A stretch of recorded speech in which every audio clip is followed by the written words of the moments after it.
Sian Gaza, sinagot ang ina ni Andrea.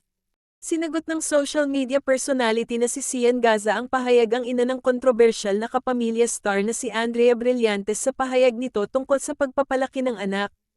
Sa Facebook post ni Sian nitong Miyerkules ika-6 ng Disyembre, sinabi niya na hindi dapat ipagmalaki at ipagmayabang ng ina ni Andrea na ang anak nitong artista ang nakapagpagawa ng bahay at nakapagpaaral sa mga kapatid nito.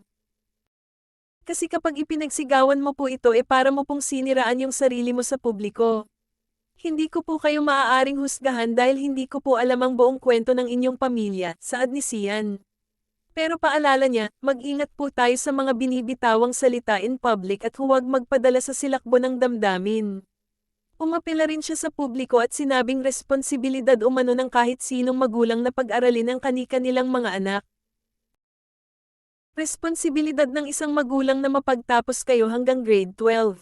Bonus na lang yung college. Responsibilidad din ito na mabigyan kayo ng maayos na tahanan. Hindi niyo responsibilidad yung mga kapatid ninyo, pahayag niya.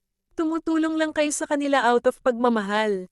At kung natulungan nila kayo, ayan ay tinatawag na utang na loob, aniya. Dagdag pa ni Sian, huwag niyo silang abusuhin. Hindi nila kayo obligasyon. Hindi nila kasalanan kung bakit hindi makapag-provide ng maayos yung mga magulang nyo. Mahigpit na yakap sa lahat ng mga ate at kuya na breadwinner ng pamilya. Matatanda ang nakipagbardagulan ng ina ni Andrea sa isang basher matapos nitong magkomento sa isa sa kanyang post at itanong kung paano raw niya pinalaki ang anak niyang artista.